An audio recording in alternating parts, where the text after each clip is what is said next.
Hola. Pues estamos aquí en el primer episodio del podcast y estamos aquí con una doctora de cirugía plástica, ¿no? La doctora Paula Delgado, y pues vamos a hablar un poco sobre cirugía plástica, cómo llegaste aquí y un poco las mayores dudas que tiene la gente sobre este tema. Pues empecemos simplemente sobre ti. ¿Cómo llegaste aquí? ¿Por qué decidiste estudiar cirugía plástica? Y todo bueno, ¿cómo llegué?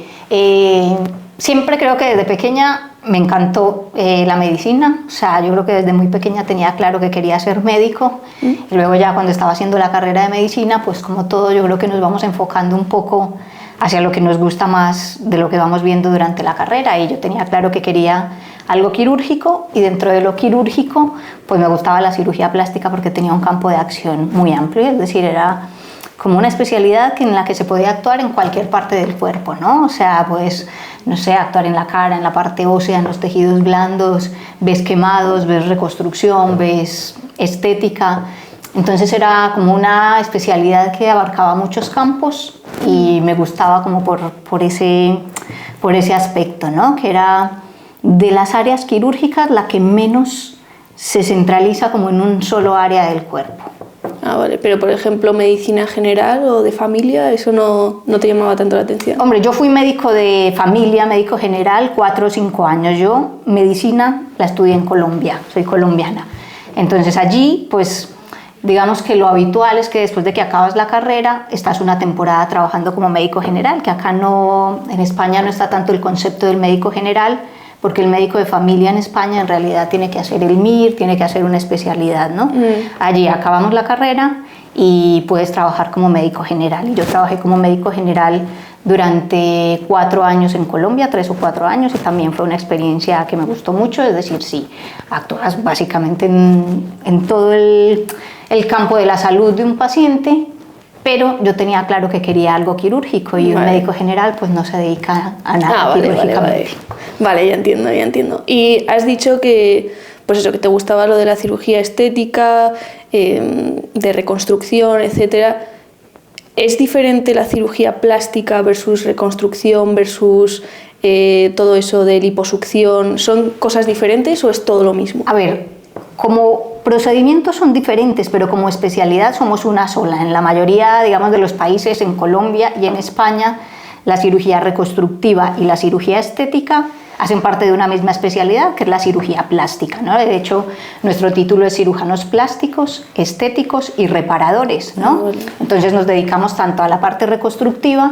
En la reconstrucción pues van conceptos de reconstrucción posoncológica, o sea, pacientes que han tenido amputaciones o alteraciones en la estructura de su cuerpo después de tratamientos oncológicos, pacientes con alteraciones después de accidentes de tráfico, quemados, es decir, todo tipo de reconstrucciones. Y dentro de la cirugía plástica también se incluye la cirugía de la mano, toda la patología de la mano, ¿no? Y luego ya está la parte de la cirugía estética, que incluye todo lo que son las liposucciones, cirugía de mama, cirugía facial, lifting, rinoplastias, etc. Es decir, como procedimientos y como intervenciones son 2 conceptos diferentes, pero están dentro de una misma especialidad. Ah, vale. ¿Y te centras más en una que en otra o no? Esto es variable, cada uno, es decir, cada cirujano o cada especialista, según su, no sé, según su gusto o según su sitio de trabajo, se enfoca más en una o en otra, ¿no? Entonces hay cirujanos, pues yo tengo colegas que solamente se dedican a la parte reconstructiva, trabajan en la pública y solamente se dedican a la reconstrucción, y tengo otros que solamente se dedican a la parte estética. La mayoría nos dedicamos pues a un mix, ¿no?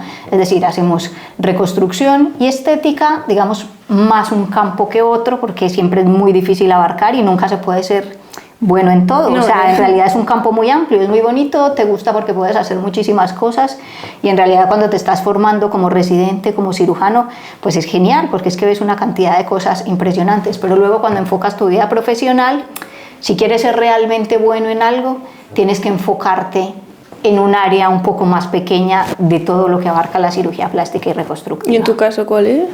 Pues yo ahora mismo estoy haciendo más, digamos, la parte estética, Vale. pero he tenido temporadas, digamos, de hace 2 años, básicamente hacía solo reconstructiva. Entonces, bueno, ahora es un mix, en este momento es un mix, pero digamos que la balanza se inclina más hacia el lado estético. Ah, vale, igual. Entonces te puedo preguntar sobre todo. Y esto es una duda mía. Se dice que es cirugía plástica, pero ¿por qué se dice que es plástico? O sea, ¿usáis plástico o es por alguna razón? No tiene nada plástica. Plástica tiene que ver con lo de como artes plásticas, ¿no? Tienes que ver como con el trabajo manual más con eso, pero no porque uses plástico ni porque las prótesis o los implantes sean de plástico, no tiene nada que ver. Vale. Y ahora que tú te centras más en la estética, ¿qué es lo que más se opera a la gente? O lo que la gente que viene aquí, ¿qué es lo que más Lo te más piden? Frecuente, pero no solo aquí, o sea, es decir, en general la cirugía más frecuente es la cirugía de pecho, las chicas, ¿no? Aunque ahora ha habido un cambio, es decir, desde hace unos años los hombres se operan mucho, antes se operaban menos, ahora los hombres en las consultas de cirugía estética son pacientes muy frecuentes, son clientes muy frecuentes, sigue predominando la cirugía mamaria, lo que son aumentos de pecho, reducciones y mastopexia son la cirugía más frecuente. ¿Y tiene complicaciones esa? Sí, todas las intervenciones tienen complicaciones. Hay algo muy importante siempre en cirugía estética y es que ahora mismo las redes sociales influyen mucho en la vida, en las decisiones de las personas, ¿no? Y entonces muchos influencers y mucha gente te vende la cirugía estética como algo como, no sé, como ir al dentista y quitarte una muela o no sé, algo muy... Te lo venden como muy básico, ¿no? Sí. Pero en realidad la gente tiene que entender que esto es un procedimiento quirúrgico, o sea, que entrar a quirófano, así sea una cirugía estética, es someterse a unos riesgos anestésicos y a unos riesgos quirúrgicos, que vale que son bajos porque es una cirugía programada, con, digamos, con todos unos pasos preestablecidos para conseguir la mayor seguridad en una intervención que efectivamente es programada, pero que existen riesgos, o sea, que existen riesgos como los que existen para cualquier persona que entre a quirófano. Siempre hay riesgos en alguna intervención de estas.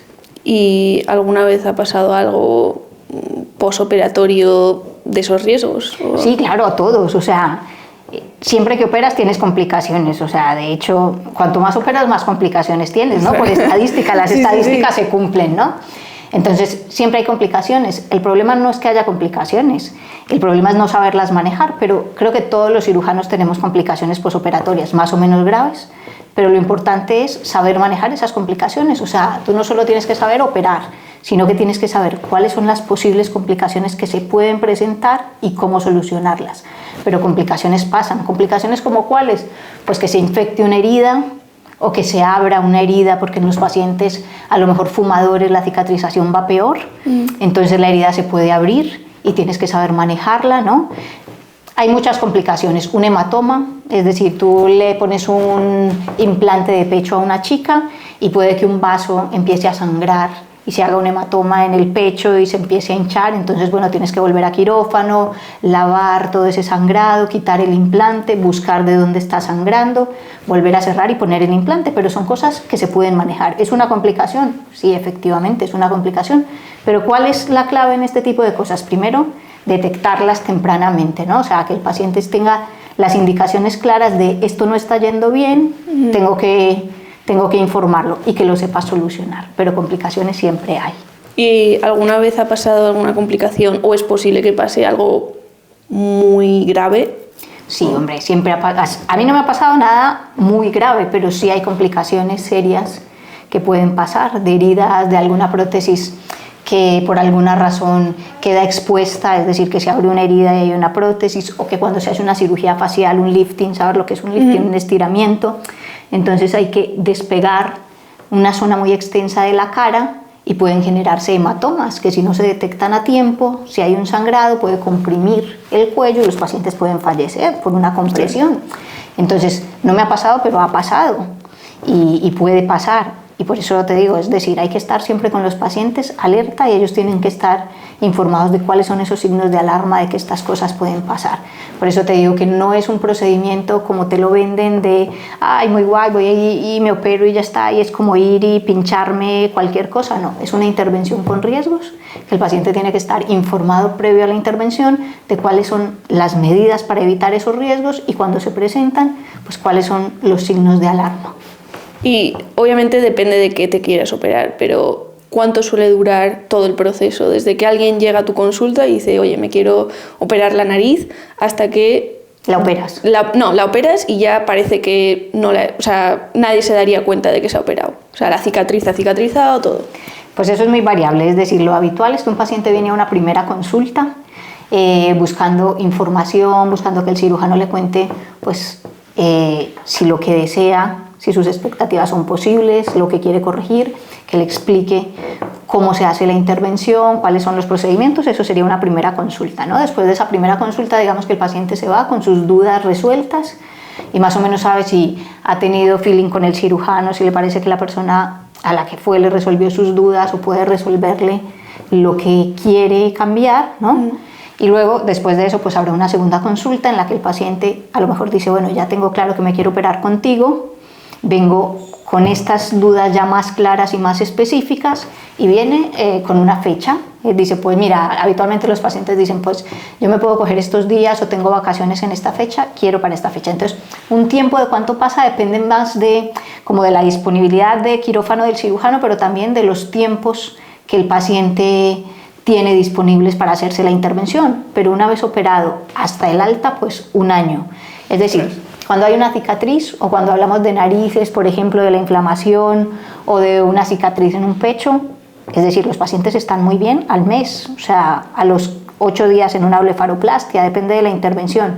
Pero si hablamos ya del proceso final, que una cicatriz ha terminado, ha cambiado y está establecida, pues más o menos 1 año. Ostras, vale, 1 año. Y has dicho que en la primera consulta hay que ver si hay feeling entre el paciente, el doctor, etcétera. ¿Hay doctores buenos, hay doctores malos? ¿Cómo alguien sabe si, oye, este me interesa, este no? ¿Tenéis como un portfolio de, mira, este es mi trabajo? Sí, bueno, eso es muy relativo. Hay pacientes, y me preguntas si hay cirujanos buenos y malos, como en toda profesión. Pues hay ingenieros buenos y hay ingenieros que no lo son tanto, ¿no? Yo no diría malos, pero hay gente obviamente más habilidosa o menos habilidosa, con mejores o peores resultados. Y en cirugía plástica, cuando hablamos de estética, hay una cosa importante y es que digamos los deseos o las expectativas de cada paciente son diferentes y eso también, digamos que cada cirujano también tiene un perfil que va muy con su personalidad, ¿no? Es decir, hay cirujanos que optan por resultados más sutiles, implantes más pequeños, hay cirujanos que les gustan los volúmenes mayores, los resultados más llamativos y eso hace que los pacientes se filtren hacia uno u otro cirujano dependiendo de los resultados que quieren, ¿no? Hay pacientes que van y te dicen, mira, yo quiero un resultado muy natural, yo no quiero que sea llamativo, yo no quiero que sea de esta manera. Entonces eso hace que busque un cirujano con un perfil como ese, ¿no? Luego hay pacientes que te dicen, mira, no, yo lo que quiero es que se note que me he operado, o sea, que he hecho esta inversión, yo quiero un resultado muy llamativo. Entonces, ahora mismo, digamos que con las redes sociales, casi todos tenemos, yo aún tengo poco movimiento de redes porque no soy muy de redes, pero digamos que en las redes casi todos tenemos un poco los resultados de nuestros pacientes, subimos resultados, imágenes pre y posoperatorias.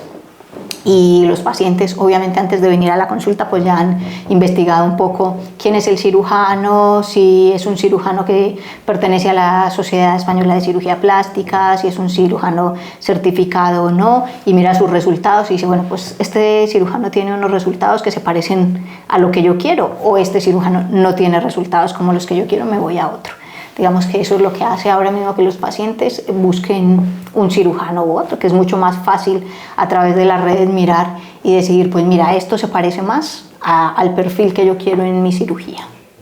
Y has dicho las redes sociales, ahora todos pues nos gusta ponernos filtros y nos vemos súper bien y luego vemos la realidad o nos vemos una foto y nos asustamos por la mañana enfrente del espejo. ¿Cómo lo estás viviendo? En plan, mucha gente te viene como, yo quiero esto, quiero ser así. Sí, la verdad es que las redes influyen mucho, o sea, actualmente las redes influyen muchísimo en la imagen y en la autopercepción de la imagen que tienen las personas. Y eso es problemático, porque lo que tú dices no es lo mismo un filtro, o sea, un filtro te modifica, pero luego a la hora de hacer una intervención, pues no es lo mismo ponerte un filtro que hacer una intervención, porque los cambios que consigues con una intervención quirúrgica dependen de muchos factores, ¿no? Es decir, si te operamos una nariz, pues ¿de qué dependerá el resultado? De tus estructuras óseas, de tus tejidos, es decir, es muy tuyo, ¿no? Es como cuando vas, no sé, a hacerte un vestido, pues no es lo mismo que lleves una tela u otra tela, ¿sí? Es decir, la calidad pues va a influir en el resultado, en lo que se puede hacer. Lo mismo pasa con los resultados en cirugía estética, que todo lo que se puede hacer depende de tu estructura ósea previa. Entonces, o de tu estructura de tejidos previa. Entonces, claro, cuando los pacientes vienen con ideas claras, es decir, no me gusta de mi nariz que tiene jiba o que tiene la punta caída, o no me gusta que es muy grande, pues son cosas objetivas, ¿no? Que tú le puedes decir, esto se puede corregir. Pero cuando los pacientes vienen con una fotografía de como este filtro quiero ser, pues ya es muy difícil, porque es lo que te digo, una cosa es un filtro y otra cosa es lo que puedes conseguir en la realidad. Y ahora mismo la gente, pues a veces quiere la nariz de X actor o de X persona, y eso en cirugía estética no funciona. ¿Y te de viene esa mucha manera. gente así? Sí, hay gente que viene así, no puedo decir que mucha, hay gente más centrada en la realidad, pero sí que hay gente que viene con esas ideas, sobre todo la gente joven. La gente más joven que está más en las redes, más inmersa en este mundo, es más frecuente que venga con esas ideas. ¿Y cuál es la edad media de pacientes que viene aquí? Depende de la intervención.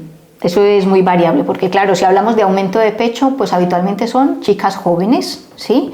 Es decir, pueden ser chicas desde los 20 años, 20 y tantos, pero si hablamos de un lifting, por ejemplo, pues son mujeres alrededor de los 60 años. Entonces esto no es una media, sino que depende del tipo de intervención del que estemos hablando. Vale. Y a mucha gente le preocupa el quitarse celulitis, cicatrices, marcas, etc. ¿Eso es más fácil de quitar o no? Depende. Es decir, quitarse celulitis se puede manejar con liposucción, con técnicas quirúrgicas, pero a veces también tiene que ver pues, con técnicas más de alimentación, de estilos de vida, de tal. Yo trato de informar muy a los pacientes globalmente, porque hay cosas que pensamos que se pueden solucionar siempre con cirugía y no. Hay cosas que requieren como un mix, cambios en hábitos de vida. Por ejemplo, en las pacientes que vienen para liposucciones o para abdominoplastias, yo creo que siempre es muy importante enfocarlo no solo en la intervención, porque estos pacientes son pacientes que si se intervienen simplemente desde el punto de vista quirúrgico, el resultado a largo plazo no va a ser bueno, porque van a volver a ganar peso, van a volver a estar mal. Entonces, estos pacientes hay que enfocarlos como de una manera más global, ¿no? Tienes que preguntarte inicialmente si a lo mejor este paciente necesita primero un tratamiento nutricional, una valoración psicológica, porque el manejo de la ansiedad con la alimentación, eso no lo controlas con una liposucción. Entonces, claro, el paciente se opera, pero a lo mejor en 2 años está igual nuevamente con grasa acumulada, con sobrepeso, depende de ese tipo de cosas. ¿Y tú has echado para atrás algún paciente? Sí, muchos, muchos pacientes, o sea, hay pacientes, esa primera consulta es muy importante. ¿Por qué? Por lo que te digo, porque no es solamente yo quiero operarme, sino en qué condiciones estás para operarte, ¿sí? Te doy un ejemplo, por ejemplo, los pacientes con obesidad. Vemos muchos pacientes en la consulta de cirugía plástica que vienen porque se quieren hacer una liposucción, pero en realidad vienen y están obesos.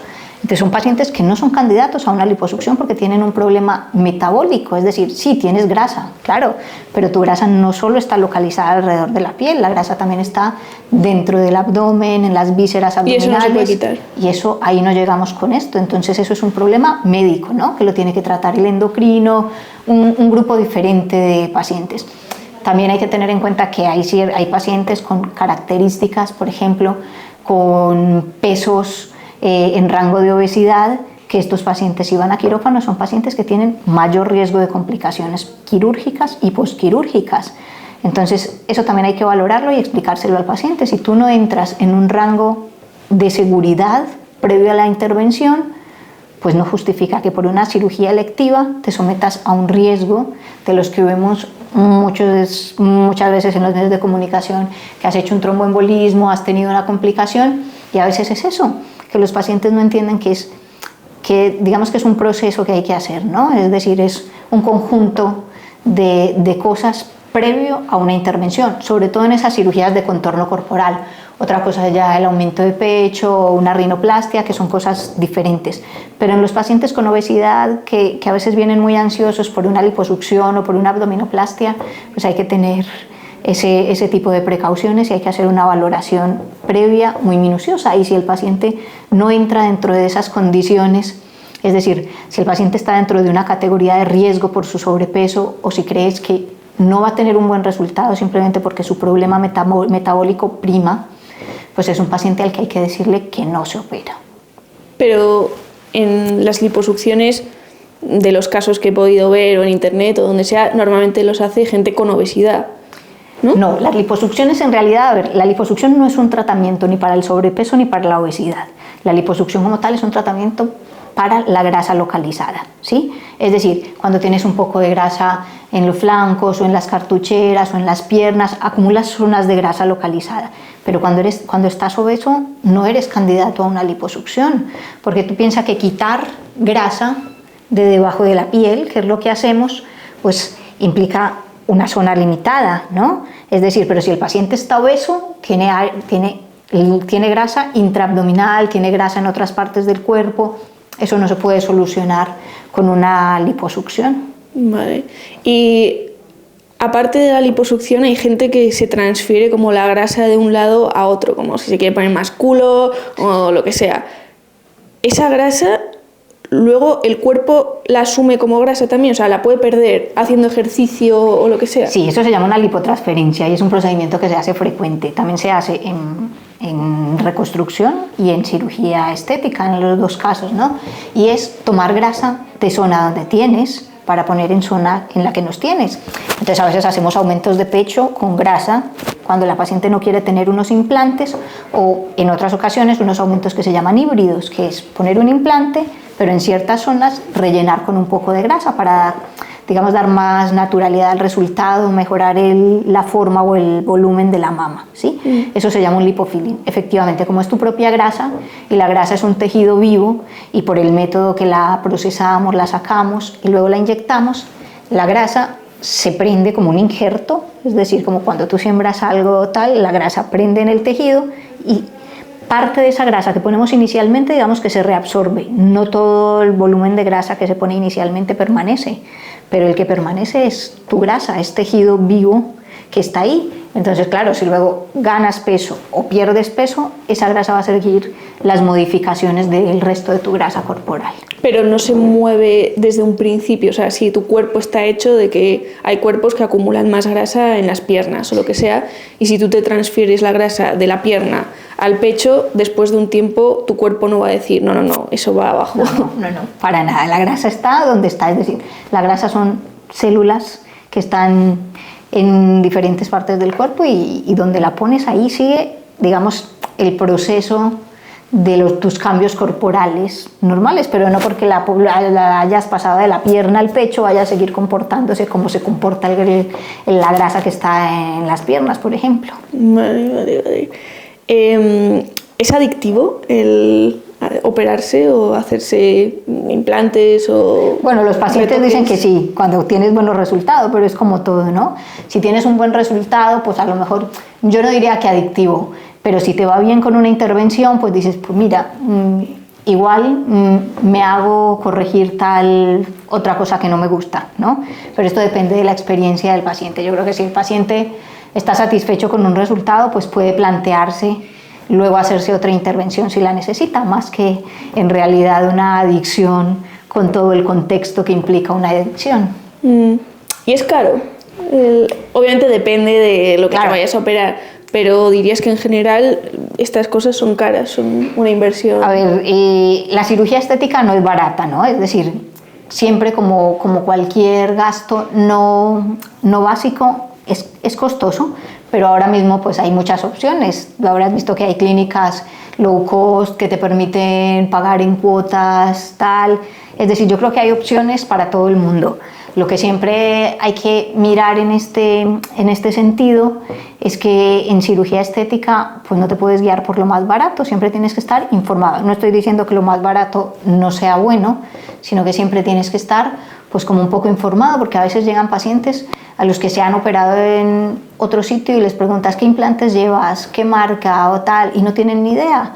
Entonces yo creo que lo que tiene que saber la gente cuando va a una consulta es tener claro las preguntas que tiene que hacer, ¿no? O sea, ¿dónde me vas a operar? ¿Bajo qué condiciones? Si voy a llevar implantes, ¿qué implantes voy a llevar? ¿Cuáles son los riesgos? ¿Cómo va a ser el seguimiento? Ese tipo de cosas pues marcan la diferencia, ¿no? A lo mejor vas a un sitio muy low cost y no sabes qué marca de implantes te van a poner, ni quién te va a operar, si te va a operar un cirujano plástico o no. Si hay casos que no. Hay casos en los que no, efectivamente. Entonces, ¿quién te va a hacer el seguimiento? Ese tipo de cosas. Eso es importante. Pero sí, no es barato.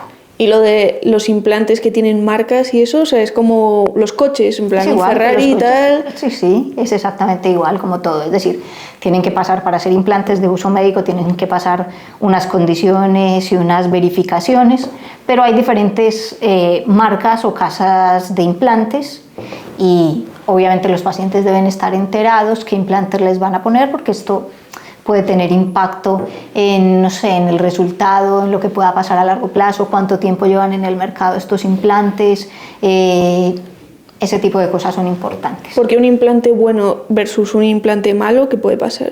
No es que sea bueno o malo, yo hablo más de, digamos, en el tiempo, cuánto tiempo lleva en el mercado este implante, nos da como la tranquilidad de que ha tenido menos complicaciones o de que hay menos probabilidad de complicaciones o de que pase algo. No sé si estuviste enterada de un boom que hubo de unos implantes que se pusieron un montón en diferentes países del mundo y luego se dieron cuenta que en un momento dado el fabricante cambió el uso de silicona de uso médico por silicona industrial.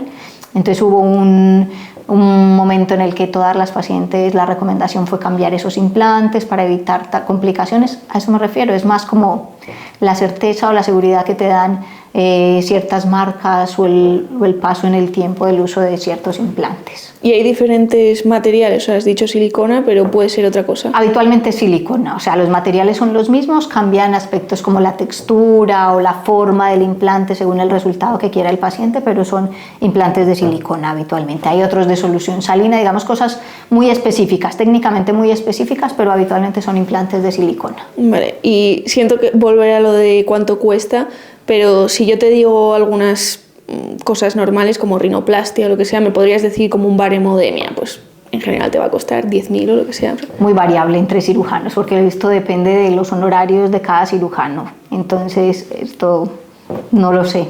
O sea, por ejemplo, una rinoplastia, que es como yo creo que una de las cosas más comunes en el mundo de los famosos y eso, ¿de cuánto dinero estaríamos hablando? Pues yo te diría que una rinoplastia, puedes operarte de una rinoplastia desde unos 6.000 hasta unos, no sé, 18.000 euros. Eso es un rango muy amplio, ¿no? Pero depende, ya te digo, o sea, del cirujano, de su experiencia, no sé, ¿Y eso o sea, son muy variables. Eso que te todo. incluye, claro, eso te incluye la cirugía, el seguimiento posoperatorio, las analíticas, las pruebas preoperatorias, todo. Y por ejemplo, una liposucción. La liposucción es muy variable porque depende de las zonas, es decir, la liposucción va por zonas, es decir, si haces una zona, 2 zonas, 3, también es muy variable el rango de precios. Vale. Y antes has dicho que hay más hombres operándose poco a poco. ¿Qué porcentaje dirías de hombres que entran en consulta versus mujeres? Versus mujeres, pues digamos que ahora mismo un 20-30% hombres. ¿Y de qué se suelen operar? Los hombres habitualmente rinoplastia, digamos que es la cirugía más frecuente, pero también la ginecomastia, que es el pecho en los hombres, ¿no? Y las liposucciones. Esos 3, digamos que son los más frecuentes, por lo menos los que yo veo son lipos, ginecomastia y rinoplastia. Sí, es que mi padre tuvo una época en la que se obsesionó con las rinoplastias, no porque él se quisiese hacer una rinoplastia, sino porque en las revistas todo el mundo tenía la nariz muy recta y se dio cuenta y lo preguntó y alguien le dijo en plan, eso es una rinoplastia, se lo hace mucha gente, y se obsesionó. Entonces, ¿tú dirías que la mayoría de famosos se suelen hacer la rinoplastia o es un procedimiento que se hace en mucha gente? Es un procedimiento frecuente. Los famosos, pues en general, o sea, no sé, pero la rinoplastia es un procedimiento frecuente en las consultas de cirugía plástica. Sí. Vale, pues había pensado en hacer un pequeño juego de que yo te enseño como foto de algún famoso, de un antes y un después, y si me puedes decir qué crees que se ha hecho, o si crees que es una buena operación, mala operación, etc. Luego lo pondré por el vídeo, pero aquí tú lo puedes ver. Entonces, el primer caso es Zac Efron. Entonces, se habló mucho de este tema porque de repente apareció de un día para otro con una mandíbula enorme. Sí. Y él decía que al principio era solo porque empezó a entrenar más. ¿Tú qué crees? No, yo creo que sí tiene algo, o sea, más que quirúrgico puede ser, o que puede tener algo quirúrgico, que son unos implantes que se ponen para, digamos, para profundizar los ángulos más masculinos, ¿no? Y en otras ocasiones pues se ponen materiales de relleno, ácido hialurónico, pero probablemente tenga unos implantes de ángulo mandibular. ¿Y a ti te gusta más uno u otro? A mí me gusta más sin los implantes. Sí, la mayoría dice eso. Bueno, vale, Isabel Preisler. Sí, o sea, tiene una rinoplastia o muchas rinoplastias hechas. O sea, ¿puedes hacerte más de una? Sí, bueno, hay pacientes que no quedan satisfechos con una rinoplastia y se entra una segunda, y otros entran en bucle y una tercera. Pero la rinoplastia es solo hacer más recto. No, la rinoplastia es la cirugía de nariz, ¿no? Ah, en general. En general. ¿Qué cosas se hacen en una rinoplastia? Pues sí, una de las cosas más frecuentes es los pacientes que tienen giba, ¿no? Pero hay pacientes que tienen la punta nasal muy ancha y la quieren más fina o más definida, o hay pacientes que tienen la punta nasal caída, es poner un poco en un mejor ángulo la punta nasal, es decir, todo eso. Y dentro de la rinoplastia también hacemos cirugía funcional, que es corregir el septo, o sea, cuando el tabique nasal está desviado, también se corrige en una rinoplastia. Esta mujer, pues sí, efectivamente. ¿Y no tiene nada más? Sí, seguramente tiene un lifting, que es un estiramiento facial, y tendrá muchos tratamientos de medicina estética, una blefaroplastia, bueno. Ok. Tamara Falcó, su hija. Pues Tamara, no sé, yo es que puede tener una rinoplastia, creo yo que tiene una rinoplastia, y también cirugía de párpados, te diría, viendo esas imágenes. ¿Qué es una cirugía de párpados? Una blefaroplastia, cuando te sobra un poco de piel en el párpado superior, pues quitar ese poco de piel para que el ojo se vea más abierto. Ah, vale. Brad Pitt. Te diría que no sé si tiene... No le veo yo... ¿No? No, a lo mejor muchos tratamientos de medicina estética que seguro se hará, o sea, se pondrá botox, se pondrá ácido hialurónico, pero no puedo decir yo en esa foto que le vea estigmas o que vea claramente que tiene una intervención, no. Vale. Y luego un tema como el de Isabel Preisler, que se nota mucho que se ha operado. Hay veces que las operaciones no salen como la gente lo espera, o hay famosos que salen peor después de un tratamiento estético, como por ejemplo Michael Jackson. Bueno. ¿Por qué pasan estas cosas? Con todo el dinero que se invierte, o sea, son gente súper rica que irá a los mejores y se gastará un riñón. Claro. En esto. ¿Por qué pasan estas cosas? Pero bueno, es lo que hablábamos antes. Depende de las expectativas y de tu estado, no sé, de lo que pienses que vas a conseguir, ¿no? A veces es muy importante en esas consultas prequirúrgicas establecer con el paciente claramente a dónde quiere llegar, ¿no? ¿Qué es lo que quieres obtener con el resultado? Y verificar si lo que el paciente quiere es realista o no es realista. Porque está bien que somos cirujanos, que podemos corregir defectos, como decíamos ahora, pero digamos que a veces los pacientes tienen unas ideas preconcebidas de lo que quieren que no son reales, ¿no? Entonces este tipo de pacientes, pues a veces le haces una primera intervención y son pacientes que no están satisfechos porque no consiguieron lo que ellos querían, y van y se hacen una siguiente intervención. Y luego una siguiente intervención porque nunca están contentos con esto, ¿sí? Y reintervenir va llegando a esto, o sea, a pasar de una nariz como la de Michael Jackson a quedarse básicamente sin nariz, porque claro, tú vas operando hasta que llegas a un punto en el que te quedas sin tejido. Y a lo mejor nunca van a estar satisfechos, que eso también hay que saberlo. O sea, hay pacientes que tienen una alteración de la percepción de su imagen corporal, una dismorfofobia, ¿no? Y entonces lo que ellos ven en el espejo no es lo mismo que estás viendo tú, y ellos nunca van a estar contentos con un resultado porque tienen una alteración de la percepción de su autoimagen. Entonces está claro que hay resultados que no son buenos, a todos nos puede pasar que tengamos resultados que no son buenos, pero este tipo de resultados de personas reoperadas muchísimas veces pues tienen que ver muy probablemente con sus expectativas y con su percepción de autoimagen, que quieren llegar a un punto al que a lo mejor es imposible llegar. Pero, por ejemplo, ¿el doctor sabe de antemano cómo va a quedar después de la operación? Tienes más o menos una idea, o sea, no sabes exactamente, porque, claro, cuando tú entras, sobre todo hablamos de cirugía facial, ¿no? Porque un pecho, pues tú más o menos sabes cómo va a quedar, porque vas a poner un volumen X y con el tiempo pues vas, digamos, ganando experiencia y sabes ese volumen, pues cómo se acomoda a un determinado tamaño de tórax o tal. Pero en la cara más o menos tienes una idea, ¿sí? Es decir, pues claro, si a esta chica le quito la jiba, le subo un poco la punta nasal, sí tienes una idea de lo que vas a hacer. Pero luego las expectativas del paciente, ya te digo, son difíciles a veces de manejar. Vale. Carmen Lomana, ¿dirías que demasiadas operaciones, pocas, falta por hacer?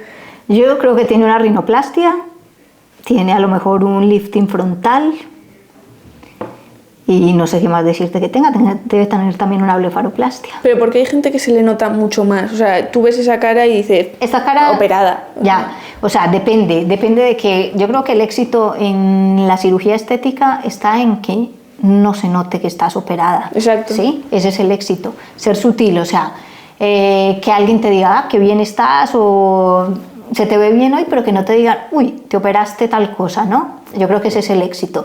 Y eso depende, pues, de cómo lo haces como cirujano, de que seas cauto con los resultados, de que manejes bien los tejidos, de que sepas hacer una intervención como sutil y natural, ¿no? Eso es lo importante. Vale. Y luego hay casos muy extremos, como el Ken de la vida real, que se hizo muy famoso, muy viral. Pero esto ya es lo que hablábamos antes, esto es un trastorno ya un poco diferente, ¿no? Esto va un poco ya a nivel psiquiátrico. Es decir, es una persona que quiere ser como un muñeco.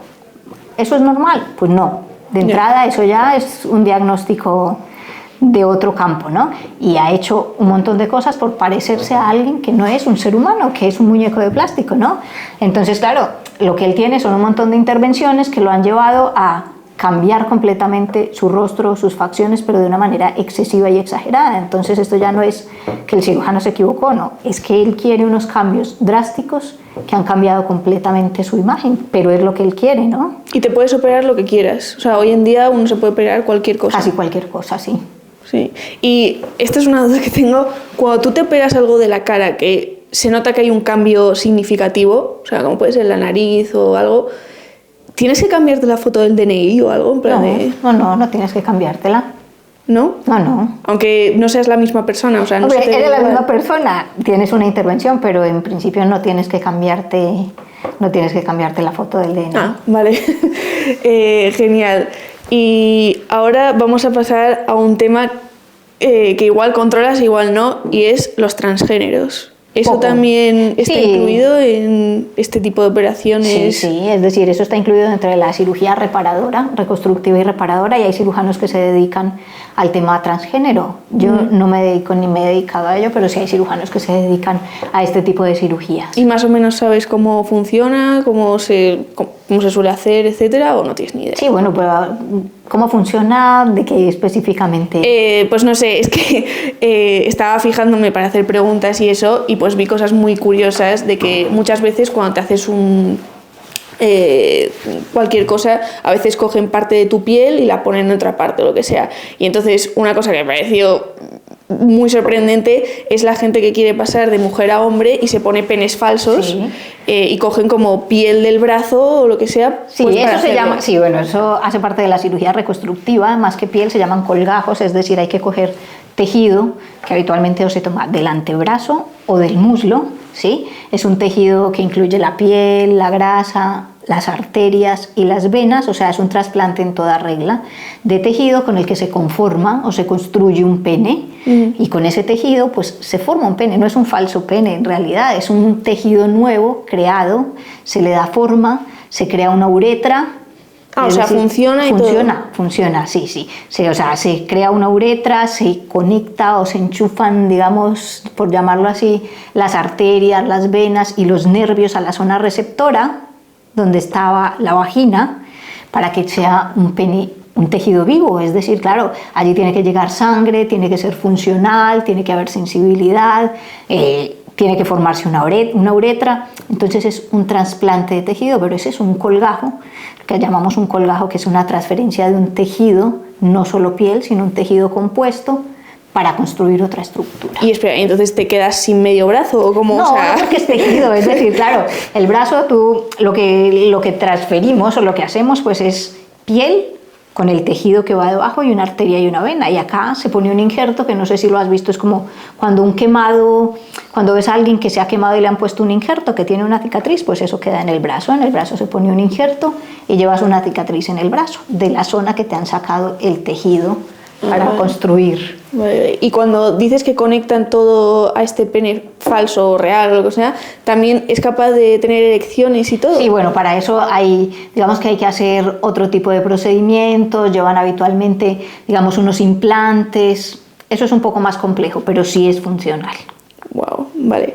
Y luego, más o menos, no dentro del mundo transgénero, pero como operaciones raras que he podido ver, hay gente que se hace rejuvenecimiento vaginal o todas esas cosas. ¿Eso qué es y por qué se hace eso la gente? Bueno, se hace. Rejuvenecimiento vaginal es un término muy amplio, ¿no? Y hay procedimientos tanto quirúrgicos como no quirúrgicos. Entonces, digamos que con el paso del tiempo, pues hay pérdida de tejido, pérdida de grasa, flacidez en todas partes del cuerpo, incluida la zona vaginal.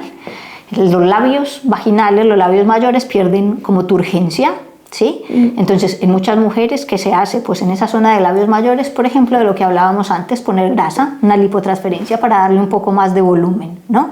Y luego, otra cosa que pasa es que los labios menores, a veces seguramente has escuchado hablar de lo que es una ninfoplastia o una labioplastia, que a veces los labios menores son, digamos, muy prominentes y sobresalen de los labios mayores. Entonces hacemos una cirugía que se llama labioplastia, que es reducir el volumen de esos labios para que queden, digamos, estéticamente mejor y funcionalmente no te molesten a la hora de hacer deporte o de usar ciertas prendas.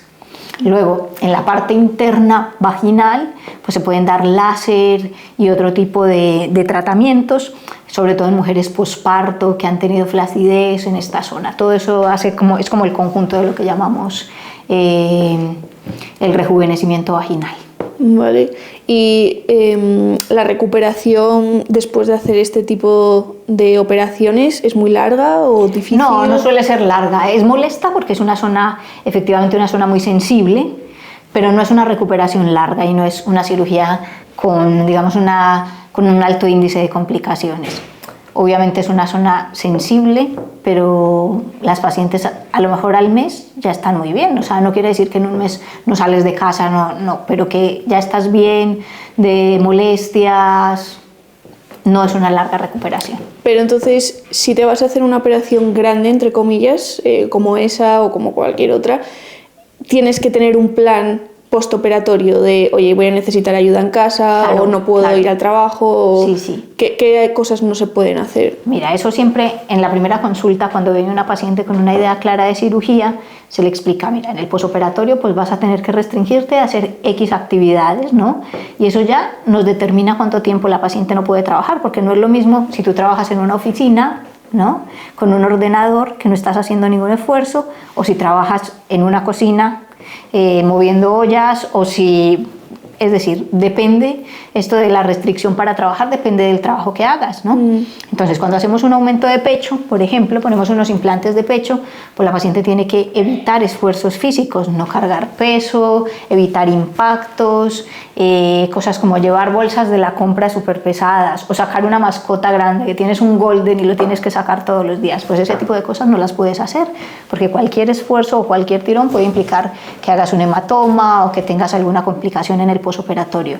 Luego, si haces deporte, pues también hay un tiempo limitado para restricción de actividad deportiva dependiendo de la intervención. En un aumento de pecho, pues habitualmente son 4 a 6 semanas que no debes hacer actividad deportiva, y esto varía pues en las abdominoplastias también, a lo mejor 8 semanas si has hecho una aplicatura de rectos.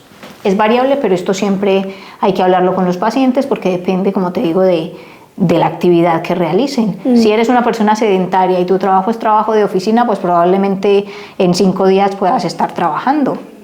Pero si tu trabajo implica ya más esfuerzo físico, igual necesitas estar de baja una temporada. Vale. Y por ejemplo, a mí que me gusta ir al gimnasio y eso, hay muchas chicas pues, que se operan el pecho y desde que se operan el pecho dicen que ya no pueden hacer pecho, de ejercicios de pecho, porque puede tener un problema o lo que sea. Y esto es para toda la vida. ¿Es esto cierto? O sea, si alguien ejercita el pecho... Esto es relativo. A ver, hay pacientes que se dedican a la halterofilia y tienen aumento de pecho, sí, pero sí es cierto que ¿qué pasa? Que si activas el pecho, porque la mayoría de los implantes, hay diferentes técnicas para poner los implantes, ¿sí? Entonces, si te vas a dedicar a la halterofilia o si vas al gimnasio y no vas a dejar de hacer pecho, pues hay que mirar la técnica quirúrgica que se usa para poner el implante, ¿no? Hay que saberlo previamente, dónde se pone el implante para que no impacte. Digamos que el sitio más habitual de poner el implante es debajo del músculo pectoral. Entonces, claro, todo lo que implique movimiento de ese músculo puede desplazar el implante, digamos que modificar un poco el resultado del implante. O sea, el músculo va... el músculo está acá y el implante debajo, ¿sí? Ah, vale. Entonces, si el músculo se contrae, pues puede hacer movimientos. Esto digamos que en un entrenamiento habitual de una persona normal que simplemente va al gimnasio no tiene mayor impacto, pero en una persona que se dedica a lo mejor competitivamente sí hay que saberlo para determinar la técnica que se usa para poner el implante. ¿Y hay alguna razón por la cual se pone debajo del músculo sí, o por encima? Sí, hay muchas razones. Es decir, digamos que ahora mismo lo ponemos más por debajo por muchas razones, porque evitamos riesgo de complicaciones, porque es un resultado más natural, más estable a largo plazo, ¿sí? Hace algunos años, muchos años, se ponían más por delante del músculo, pero digamos que hay más tendencia a que el pecho caiga, hay un riesgo más de complicación, de ciertas complicaciones, pero hay países del mundo en los que lo siguen poniendo preferentemente por delante del músculo. Esto depende también como del cirujano y de lo que quiera el paciente. Vale. ¿Y qué es lo más raro que te han pedido como cirugía? O sea, me quiero cambiar esto, quiero hacerme esto. No lo sé, sí, raro. Bueno, hay cosas extrañas, a ver, lo pienso ahora, hay pacientes que a veces vienen porque quieren algo y tú no lo ves, pero yo creo que es eso, lo que decíamos ahora, alteración de la percepción de la imagen. Una vez vino una chica porque quería corregir grasa que tenía en el abdomen bajo, y la chica era absolutamente hiperdelgada, o sea, muy delgada, no tenía nada de grasa en esa zona, y por más que le decía, es que no tienes grasa en esa zona acumulada, ella decía, sí, y se la veía. Entonces, como este tipo de cosas que son un poco, que tienen más que ver como con la alteración de la percepción de la imagen corporal, pero algo así súper extraño no. Vale, y cuando un doctor como tú, que no sé si tú te has hecho alguna operación estética, pero si tú quisieses hacerte una operación estética, ¿te la llevarías tú? O sea, ¿tú dirías a alguien como quiero hacerme exactamente esto, hazlo así, o le dejarías a un doctor que tengas confianza que tome el control? Como todos tenemos una deformación profesional, yo creo que cada uno en su área, ¿no? Yo creo que si yo me quisiese hacer una intervención estética, pues claro, buscaría a alguien que se amolde a mis perfiles, o sea, que opere, que yo sepa cómo opera, cómo son sus resultados, pero más que interferir en lo que va a hacer, pues claro, o sea, tú eres cirujano plástico, le vas a decir, yo quiero esto exactamente, pero él lo va a hacer a su manera. O sea, esto es muy difícil, pero claro, estando en el área, pues elegiría una persona que claramente yo sepa cómo opera y que conozca sus resultados, eso sí. Y cuando alguien te viene, sobre todo para cambiar la cara o hacer algún tratamiento, ¿hacéis algún tipo de estudio de cara o algo así para decir, mira, pues a ti te vendría bien mejorar esto o lo otro? Sí, efectivamente. Lo primero es preguntar al paciente qué es lo que quiere, ¿sí? Porque una cosa es lo que tú ves, y a lo mejor alguna vez viene un paciente que tú le harías una cosa, pero eso a él no le interesa porque le parece bien, ¿sí? Es decir, hay pacientes que tienen a lo mejor una nariz muy grande o conjiva y dicen, mira, esto me da personalidad, es que no me la quiero operar, ¿no? Entonces, lo primero es, ¿qué quiere el paciente, no? Tú lo escuchas, qué es lo que quiere, qué es lo que no le gusta, qué es lo que quiere cambiar, y una vez que has escuchado qué es lo que quiere el paciente, pues obviamente tú lo exploras, se sacan unas fotografías siempre en diferentes perfiles y las fotografías se evalúan con el paciente y se le dice, pues mira, esto es lo que se puede corregir en esta fotografía, esto es lo que yo creo que está alterado, esto no se puede corregir, pero sí, siempre se hace como un estudio preoperatorio, primero sabiendo qué es lo que quiere el paciente, luego las fotografías y explicando las posibilidades de cambio.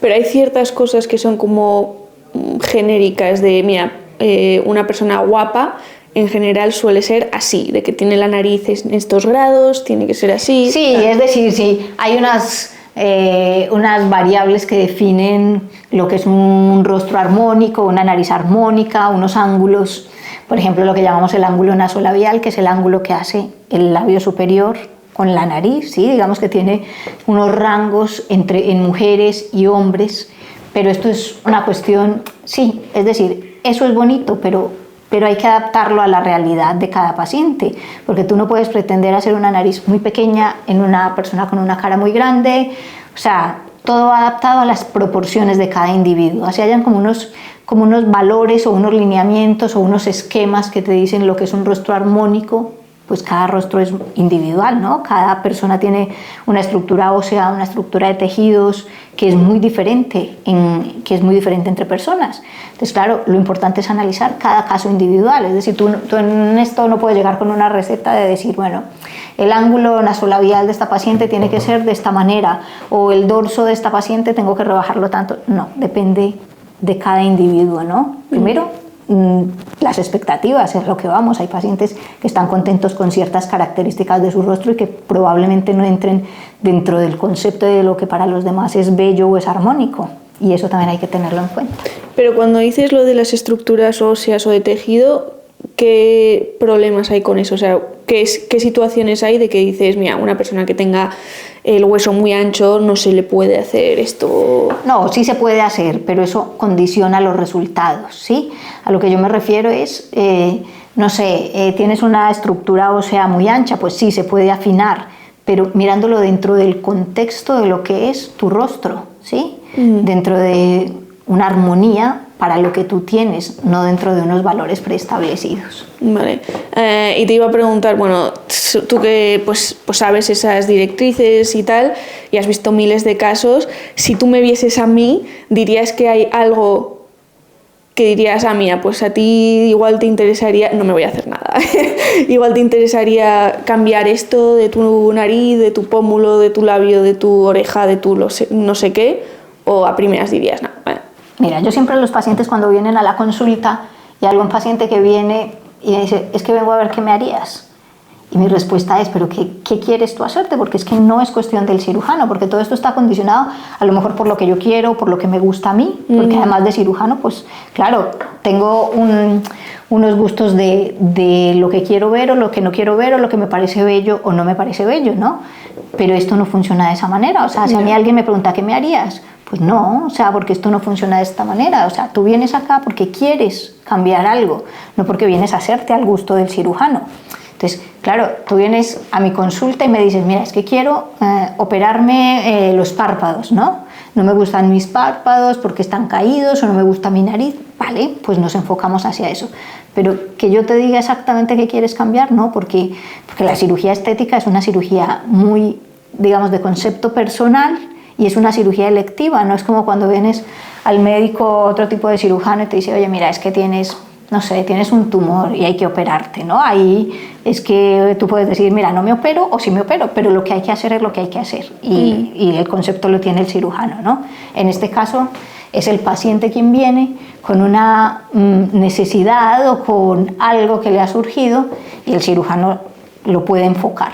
pero el hecho de yo vengo a ver tú qué me puedes o qué me quieres hacer desde el punto de vista quirúrgico, yo personalmente no lo manejo de esa manera. Pero, por ejemplo, hay mucha gente que no sabe específicamente qué es lo que quiere. Dice, pero tiene una idea, ¿no? Es decir, hay gente que no sabe, pero viene y te dice, mira, es que no sé, pero me veo los ojos tristes, ¿no? Vale. O, claro, me veo los ojos tristes, ya tú lo miras desde el punto de vista más técnico y más profesional y le dices, efectivamente, pues tienes exceso de piel o tienes unas bolsas y ya esto es lo que hay que hacer. Pero vienen con una idea clara, no vienen con el mundo abierto de, ¿tú qué me harías? ¿No? Sino, es que no sé, veo algo en mi nariz que no me gusta en el perfil, pues ya tú lo evalúas y le dices, pues puede ser esto, puede ser aquello, o la parte inferior de mi rostro no me gusta porque no sé, la boca no me gusta. Entonces ya lo ves y le dices, bueno, a lo mejor necesitas un lifting de labios o lo que sea, ¿sí? Pero entonces sí vienen con una duda clara, es decir, vienen con una idea clara de que hay algo en una zona específica que no les gusta. Vale, pues entonces yo hago la pregunta y digo,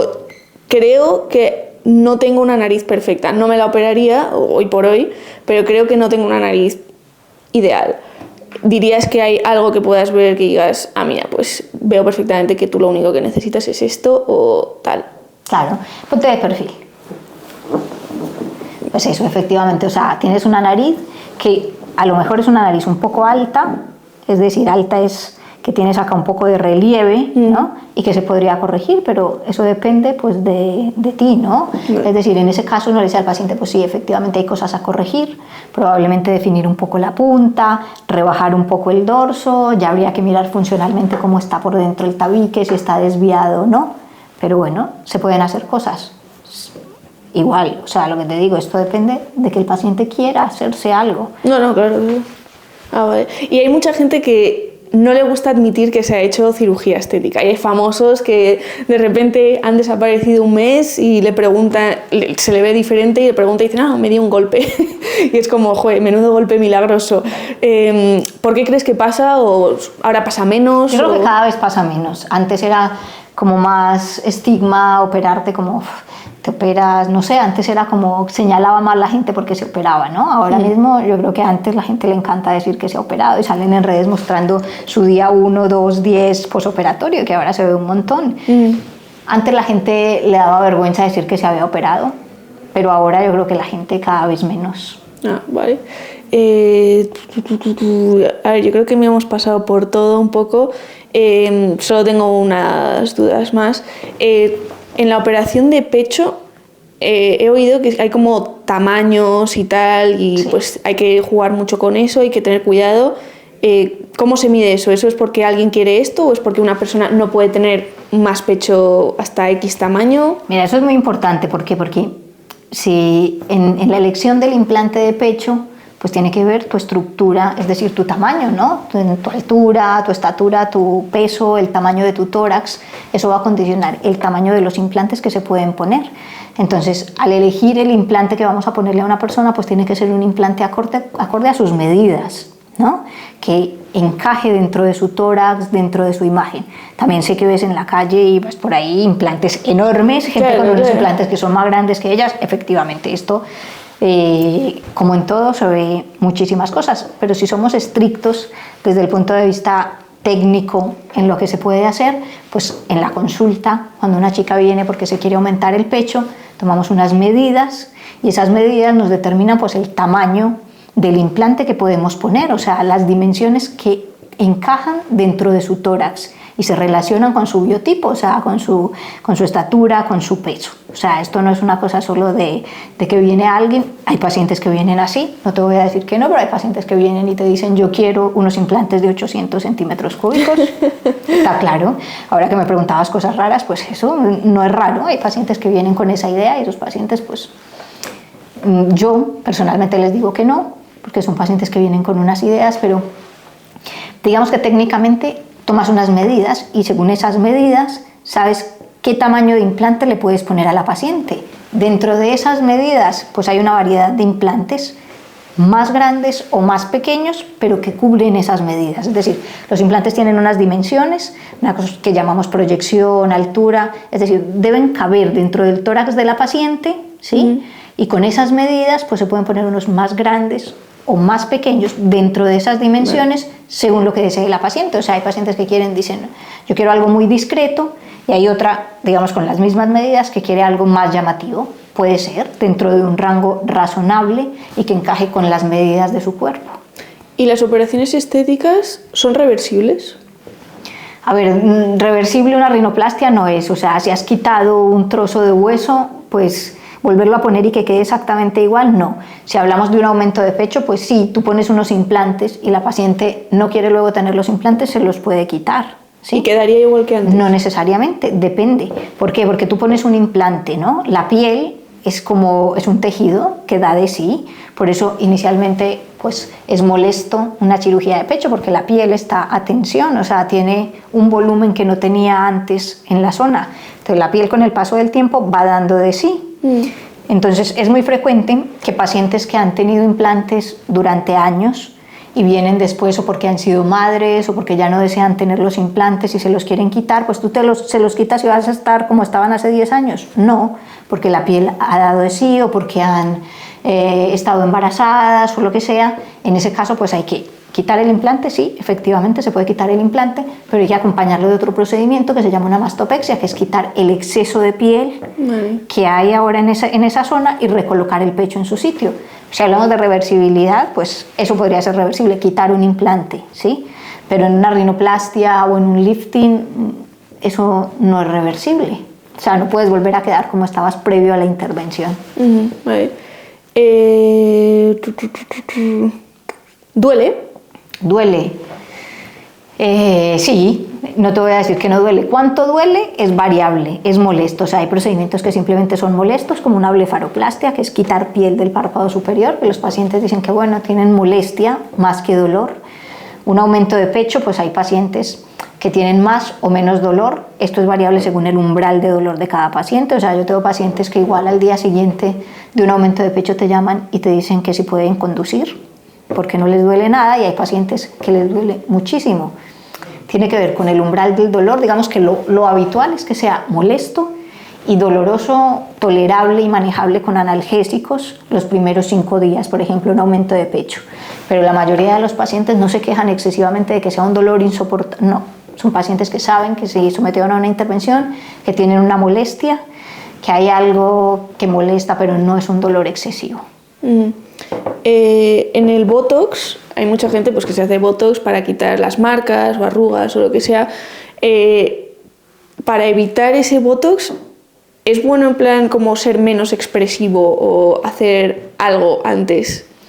No, porque la expresión, es decir, las líneas de expresión se forman pues eso, por el movimiento de los músculos de la cara. Debajo de la piel tenemos una cantidad de músculos faciales que son los que determinan nuestras expresiones y las líneas de expresión. Sí, obvio, si no gesticulas en toda tu vida, si gesticulas cero, probablemente no tengas líneas de expresión, solo la flacidez que se va produciendo con el tiempo, pero eso de ser menos expresivo, gesticular menos, te va a evitar el Botox, pues es que eso es muy difícil porque vas a hablar, vas a sonreír, entonces las líneas de expresión se van a ir formando siempre a lo largo de la vida, es algo inevitable. Pero sí que es cierto que cuanto más expresivo eres o más mueves la boca, es decir, más claro, tendrás. Hay gente que es excesivamente sonriente o que cierra muchísimo los ojos al sonreír, pues claro, digamos que se marcan más estas líneas de expresión, o hay gente que es más seria y tiene más marcas a nivel de la frente, digamos que tiene más que ver como con la expresividad que manifiesta cada persona, pero sí, si eres hipergestual, probablemente hagas líneas de expresión mucho más tempranas que alguien que no lo es. ¿Y por qué a las personas, es que me acaba de venir a la mente, por qué a las personas mayores, sobre todo a los hombres, como que se les empieza a caer la nariz y las orejas se les hacen como muy grandes o se les caen? En realidad no es que se haga más grande ni la nariz ni las orejas, porque no crecen, pero pasa eso, que perdemos elasticidad en los tejidos. Es decir, todos los tejidos, tanto de la piel, de la cara como del cuerpo, van perdiendo turgencia, entonces van cayendo, ¿sí? Se van haciendo más flácidos y esa flacidez pues, se manifiesta en que la punta de la nariz cae más, se hace más pesada y da una imagen o una impresión visual de que es más grande. Y lo mismo pasa con las orejas, los lóbulos de las orejas pues pierden turgencia, o sea, pierden la grasilla y se van haciendo como más flácidos. Entonces también parece que los lóbulos fueran más grandes. ¿Y eso se puede operar también? Eso se puede corregir, sí, efectivamente. Se pueden reducir los lóbulos, sí, eso se puede corregir. Y hay mucha gente que he visto, típico vídeo en YouTube de gente que pierde muchísimo peso de forma natural y le sobra mucha piel. Sí. Eso cuando se opera, porque entiendo que seguro que se puede operar, Sí. ¿queda realista o siempre va a quedar una marca que digas? Siempre quedan marcas, es decir, siempre que hay una intervención quedan marcas, pero obviamente en esos casos lo que tú tienes que mirar es globalmente la mejoría que tienen estos pacientes, porque son pacientes con obesidades que obviamente han perdido peso, que han perdido grasa corporal, pero la piel no vuelve a su sitio, es como una goma, ¿no? Si una goma la estiras, pues pierde su capacidad retráctil. Lo mismo pasa con la piel. O sea, si has sido obeso por muchísimo tiempo, has ganado un montón de distensión de piel, que al momento de perder la grasa, pues toda esa piel sobra. ¿Qué tienes que hacer? Quitar esa piel. Entonces se llevan a cabo procedimientos como una abdominoplastia para quitar la piel en el abdomen, braquioplastia que es para quitar la piel en los brazos, se quita piel en los muslos. Efectivamente, ¿eso deja marcas? Sí, las marcas van a estar siempre mejores o peores según la técnica que se use y según ciertas características del paciente, pero si tú pones como paciente en una balanza lo que ves antes de la intervención y lo que ves después, la mejoría es muy significativa. Es decir, siempre va a haber cicatrices, que las cicatrices con el tiempo se van matizando, se van haciendo menos evidentes. Probablemente estos pacientes tienen muchas cicatrices porque hay que quitar piel de muchas partes del cuerpo, pero globalmente si lo ves, claro, la mejoría es dramática en quitar la piel pre- y posoperatoriamente. Y al igual que con los dientes, tú puedes forzar al diente a moverse. ¿Se puede hacer algo parecido con la piel o lo que sea? En plan de si tú imagínate, tú te pones como pinzas todos los días o lo que sea, ¿se estira o pasa algo o no? Aquí tienes que cortar, cambiar. En esos casos, a ver, cuando estás con un poco de kilos más de peso, pues dentro de tu rango de normalidad, pues la piel tiene una capacidad retráctil y elástica como estábamos hablando, y eso también depende de la edad. Pues si tienes 25 años y has ganado 3 kilos, 4 kilos, 5 kilos y los pierdes, probablemente la piel, cuando pierdas esos kilos, vuelve y se adapta. Pero si tienes 40 años, la piel no se va a adaptar de igual manera. ¿Por qué? Pues porque vamos perdiendo esa capacidad de retráctil de la piel con los años. Y si ya estamos hablando de un paciente ex obeso, esa piel no va a retraerse nunca. Pero, por ejemplo, si, yo que sé, alguien quiere elevar el ángulo de aquí que has dicho antes y, yo que sé, se pone algo así todas las noches, ¿eso cambia algo o no, cero? No va a cambiar porque ese ángulo depende de muchos factores, no de que pongas una estructura, es decir, ese ángulo depende del hueso que tienes debajo, del cartílago que tienes debajo, de su estructura, de cómo esté conformado, y eso no se va a modificar porque te pongas, no sé, una cinta o una pinza, no se va a modificar por eso. O sea, hay que modificarlo quirúrgicamente. Vale, y los cambios de estructura que haces, como si por ejemplo te haces una rinoplastia y te haces la nariz más fina o lo que sea, ¿tiene algún efecto posterior en nuestra respiración o salud que a primeras no es obvio, pero luego puede afectar porque tu cuerpo no está hecho así? No, mira, cuando uno hace una valoración para una rinoplastia siempre tiene que valorar pues las dos variables, la variable estética y la funcional, ¿sí? Que es lo que creo que hacemos la mayoría de los cirujanos. Habrá cirujanos que solo hacen la parte estética, pero tienes que mirar funcionalmente cómo está el paciente, ¿sí? Es decir, si el paciente, además de la estética, que puede tener una jiba, una punta caída o una punta de la nariz muy gorda, muy ancha o lo que sea, o una desviación, si ves que el septo o que el tabique nasal está desviado o que los cornetes están grandes, es decir, hay que hacer un manejo global del paciente desde la parte estética y funcional. Si tú como cirujano plástico no sabes manejar la parte funcional, pues tienes que entrar en conjunto a lo mejor con un otorrino en la intervención y corregirlo, ¿sí?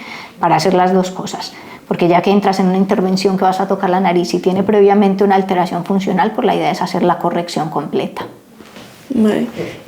Yo no tengo más preguntas, pero te voy a preguntar a ti si hay algún tema que tú crees que no he tocado, me falta o digas esto es muy interesante, lo tiene que saber el mundo, me lo han preguntado 1000 veces.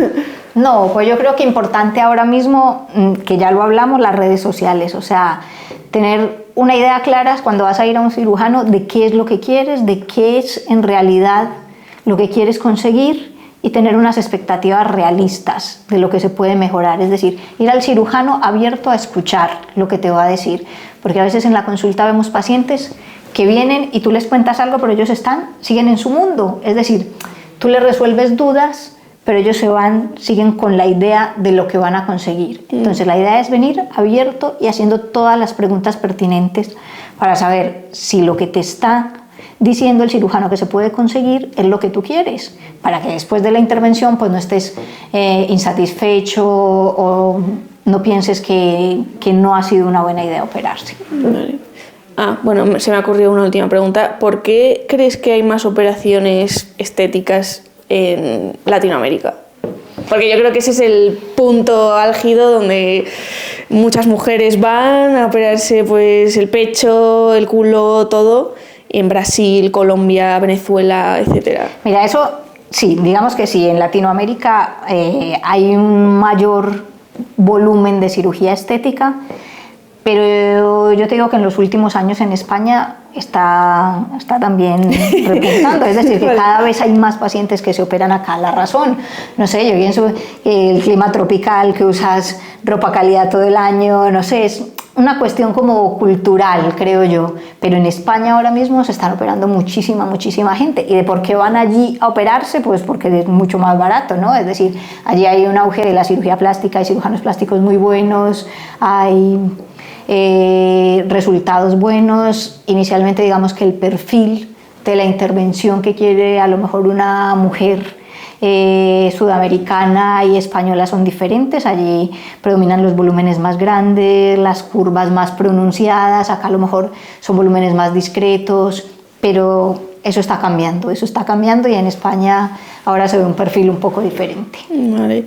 Y luego en el mundo del deporte, sobre todo el deporte y la estética, pero cuando ya es competitivo, muchas veces pues tú trabajas en el gimnasio, lo que sea, pues para verte más grande, lo que sea, pero hay muchas veces que gente profesional acude a estos procedimientos estéticos pues para acentuar ciertas zonas que le cuesta más o lo que sea. ¿Tú eso cómo lo ves? Opinión personal, de que crees que es ok, en plan debería de estar bien, o le quita un poco el esfuerzo que ha puesto otra gente. Depende de lo que estemos hablando de competencia, ¿no? O sea, hablas de... Hay, por ejemplo, muchísimas chicas en el mundo del culturismo que se opera el pecho. Obvio, o sea, todas, diría que absolutamente todas se operan el pecho. Entonces, ese pecho es falso y el objetivo del culturismo, en mi opinión, es que tú te lo has trabajado natural. O sea, yo no sé cómo se califica y cómo se valora en culturismo y en estas competencias, pero no sé si el pecho sea una de las zonas a evaluar, ¿no? Porque en realidad cuando ves estos concursos, pues efectivamente ves que claramente son unos implantes, ¿no? Pero no sé si en estos concursos las zonas a definir, pues muslos, los cuádriceps, tal, son como estructuras musculares diferentes, ¿no? No como en los hombres. Pues en los hombres yo creo que sí valoras más pues, los pectorales, cómo están, el trabajo que han hecho. A mí me parece que, no, siendo ajena completamente porque no sé cómo las califican ni cómo va esto, que no está mal, o sea, y que yo creo que no impacta mucho lo de, por ejemplo, un aumento de pecho en una mujer culturista a la hora de sus resultados en la competición. Vale, pues no tengo más preguntas, simplemente. Bueno. Muchas gracias y nada, espero que nos veamos pronto otra vez. Yo espero también que se hayan quedado resueltas la mayoría de las dudas, sí, por lo menos de manera razonable. Sí, muchas gracias.